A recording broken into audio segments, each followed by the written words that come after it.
Buenos días. Ya veis qué día más guapo tenemos aquí en Asturias. Aquí el verano es distinto de otros lugares, mucho más suave y más llevadero. En fin, el domingo de hoy es muy interesante. Primero porque, bueno, en Roma se está celebrando el jubileo de los jóvenes y la verdad es que está siendo una gozada, no solo por la altísima participación en número, sino también por el testimonio de tantos jóvenes y de tantos y tantos sacerdotes, religiosos y religiosas y laicos que acompañan a todos esos procesos de fe desde la más tierna infancia hasta ya cuando la persona empieza a ser adulta. Los procesos de la iniciación cristiana son inmensamente importantes y a la medida en que se hacen bien garantizamos un futuro para la Iglesia y un futuro prometedor como se está viendo en estos días en Roma. La palabra de Dios de hoy nos brinda muchos motivos de reflexión y yo tengo varios, pero voy a centrarme en las lecturas de hoy. Coinciden las tres lecturas en decirnos que vivimos demasiado por fuera y demasiado pendientes en aquello que no da la vida. Jesús dice, es una mentira que las riquezas y los bienes os den la vida.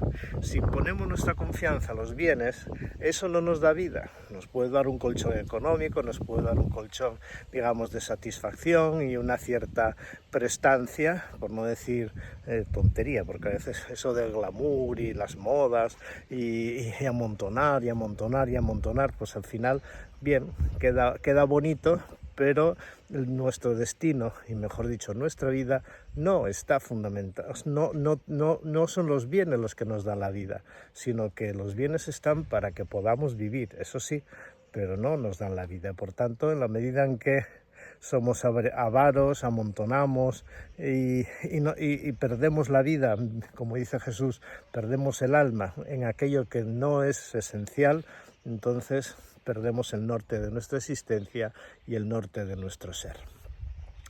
A ver, no hace falta ser muy inteligente para darse cuenta de que estamos en una sociedad enferma. A ver, el mundo no está enfermo, lo que estamos enfermos somos la especie humana, el género humano. Ya desde tiempos inmemoriales, aquel día en que, bueno, Adán y Eva decidieron esconderse de Dios para tener muchas cosas y pasar olímpicamente de Dios, desde ese día, pues esa enfermedad está ahí, la llamamos pecado, es una palabra que no gusta, pero es la palabra que se utiliza. Es la gran equivocación de pensar que sin Dios podemos algo. Bueno, ciertamente sin Dios vivimos, nos movemos, caminamos, pero no tenemos alma. Cuando hablamos del alma no hablamos de un concepto filosófico, hablamos de la entraña, de la naturaleza humana, de lo que somos de verdad. No solo somos cuerpo, órganos y ya está, sino que somos mucho más, somos hechura de las manos de Dios. Y eso significa que cada uno de nosotros reflejamos el rostro de Dios y somos semejantes a Dios. Casi nada, ese es el fundamento de nuestra dignidad. Dice el libro del Génesis que el ser humano es un ser viviente. Solo lo dice de una criatura, del hombre y de la mujer. Y también lo dice en referencia a Dios, es decir, en la medida en que no estamos fundamentados en Dios, que vivimos cara a cara a Dios, entonces tenemos una vida verdadera y una vida que avanza, que abre caminos, que es esperanzadora, que es alegre, en definitiva, que es feliz. Sin Dios las cosas se complican mucho. Dice la primera lectura que todo es vanidad, y es verdad. Si os fijáis, amontonamos dinero, muy bien, un día nos morimos y todo eso pasa a otras personas y es fuente de grandes conflictos. Amontonamos ropa, tenemos los armarios llenos de ropa y después hay que tirarlos porque no nos sirven, o bien porque engordamos, o simplemente porque el día en que dejamos este mundo, todo eso se queda aquí y no nos llevamos absolutamente nada. Amontonamos coches, casas, propiedades, exactamente la misma historia. Los bienes de la tierra, claro que están para que tengamos vida, para que nos sustentemos, para que nos cuidemos, para que seamos felices. Los bienes de la tierra están para eso, para nuestro sustento y nuestra felicidad, ¿de acuerdo? Pero no son el motivo por el que estamos aquí. El motivo por el que estamos aquí es porque alguien nos amó antes de la creación del mundo. Y ya Hildegarda de Bingen, Teresa de Jesús, Catalina de Siena, se dieron cuenta de que en el sí de Dios, en el amor de Dios, en la vida de Dios, ya estábamos nosotros pensados. Por tanto, no somos fruto de una casualidad, somos frutos de un inmenso amor. Por eso San Pablo, la segunda lectura, insiste, nuestra vida está escondida en Dios. Está escondida no quiere decir que nos hayamos escondido, sino que la verdad de lo que somos radica en Dios. ¿Y quién nos ha revelado eso? ¿Quién nos muestra qué es el ser humano de acuerdo al proyecto de Dios? Justamente ese es Jesucristo. Cuando hablamos de Jesucristo, no hablamos de una idea, hablamos de carne y hueso, una persona. Y esa persona no es un trocito de Dios, no, es plenamente Dios y es plenamente humano. Y esta es la grandeza de nuestra verdad cristiana, que cuando toco a Jesús toco a Dios, pero toco también a todo ser humano. Cuando miro a Jesús miro a Dios, pero miro al ser humano que Dios quiere que sea, es decir, a la imagen perfecta de lo que es un ser humano. No significa que tengamos que ser, pues eso, supermanes, no, significa que tenemos que ser en plenitud. Y eso significa vivir de verdad, tener el alma llena, eso es ganar el alma, enriquecer el alma. En el fondo de todas las cosas, si no abrimos nuestra historia al encuentro con Dios, no entendemos quiénes somos, pero para el encuentro con Dios sea verdadero y efectivo, no hay otro camino sino el encuentro con Jesús. Lo ha dicho el Papa esta mañana en la homilía a los jóvenes y me alegró mucho escuchárselo, y además lo dijo de forma insistente. También es verdad que San Pablo lo dice, pertenecemos a Jesús y por tanto si pertenecemos a Jesús hay algo importante que decir, y es que no podemos vivir en la mentira, no podemos vivir en el engaño, no podemos vivir en una experiencia de como si Dios fuera una cosa y nosotros otra, como si Dios estuviera por ahí volando y nosotros aquí abandonados, ¿no? Que es la sensación y el discurso que muchos tienen. Bien.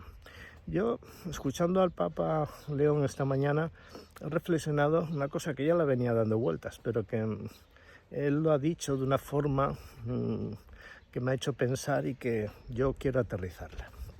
Veréis, decimos que este mundo está enfermo, muy bien, decimos que el ser humano hoy día está enfermo. Enciendes la tele, ya no sabes qué noticia peor va a salir.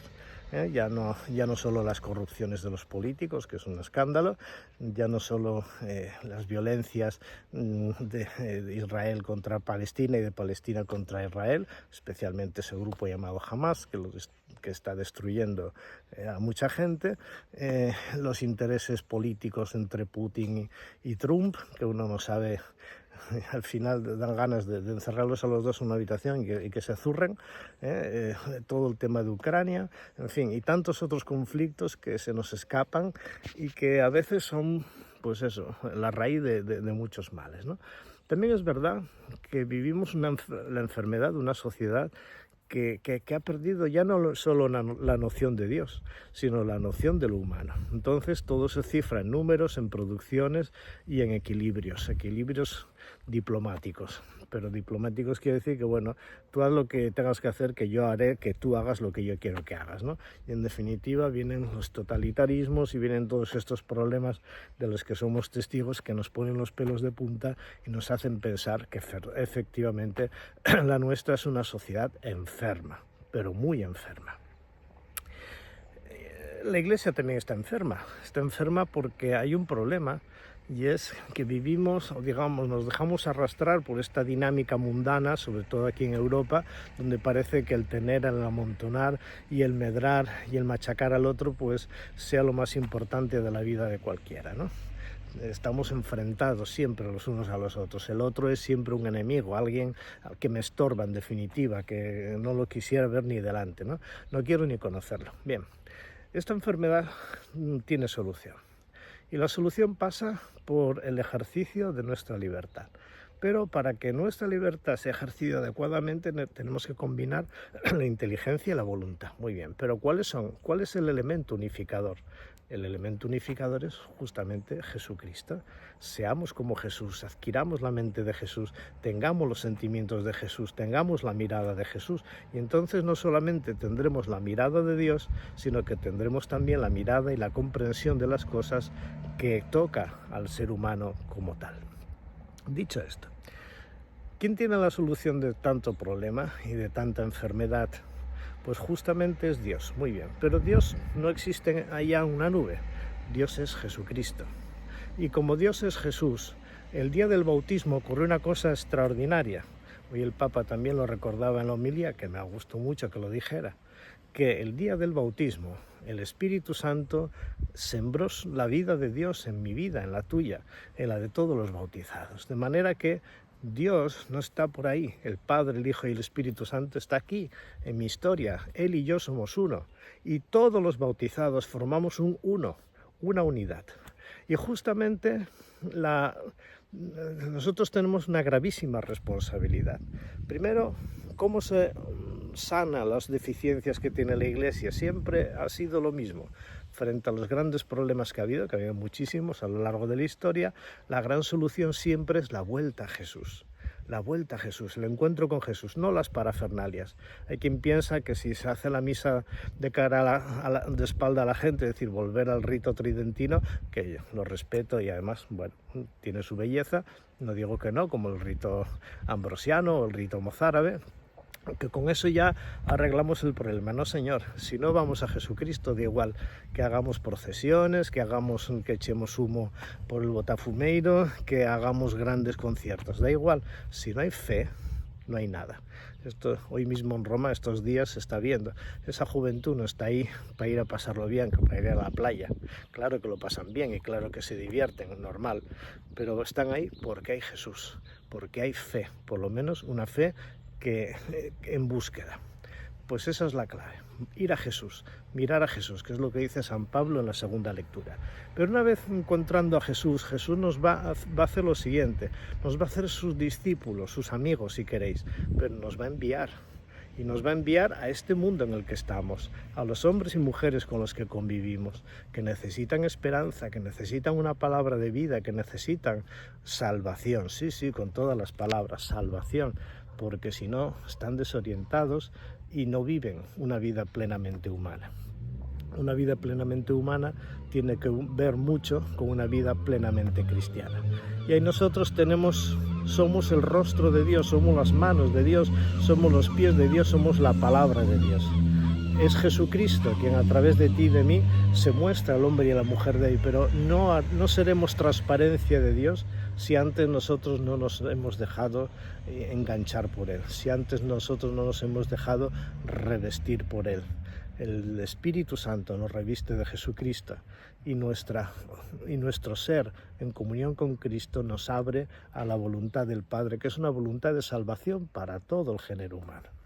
No es otra la vida de los santos, no es otra la vida de los cristianos que han estado en vanguardia, que no han nacido santos, sino que como tú y como yo tuvieron que hacer un proceso de fe, un proceso de encuentro con Jesucristo y un proceso de madurez. Y cuando han conseguido eso, pero no por sus esfuerzos, sino por lo que Dios ha ido haciendo en su vida, eso que llamamos la gracia, entonces esas personas, sin grandes aspavientos y sin grandes misticismos que nos encantan las parafernalias, han llevado una vida plenamente cristiana, plenamente significativa, plenamente santa. Es el caso de Giorgio Frassati, y el caso de Acutis y el caso de tantos otros. Estos dos que he dicho primero serán canonizados el próximo 7 de septiembre o de octubre, ahora no recuerdo. Pero son jóvenes que vivieron con absoluta normalidad su vida de cada día, pero centraron su mirada en Jesucristo y por eso significan para nosotros, abren para nosotros caminos de esperanza. Si estos, Madre Teresa de Calcuta, Santo Domingo de Guzmán, Santa Teresa de Jesús, Santa Catalina de Siena, Santo Tomás de Aquino y estos grandes que fueron muy pequeños y muy frágiles como tú y como yo, entendieron que en Jesucristo tenemos nuestra salvación, si San Pablo nos invita a vivir inmersos en Jesucristo, ¿para qué? Para ser signos e instrumentos de salvación, el mismo Jesús nos lo dice, teniéndole a Él, nuestra alma está enriquecida y no necesitamos más para ser felices ni para experimentar la salvación. Pongámonos las pilas y olvidemos las avaricias, las soberbias, las lujurias, las envidias, las iras de nuestro mundo. Centrémonos en el Señor Jesucristo, seamos sus discípulos, escondamos nuestra vida en la de Él, porque así nuestra vida será no solamente transparente, sino enormemente significativa y enormemente feliz.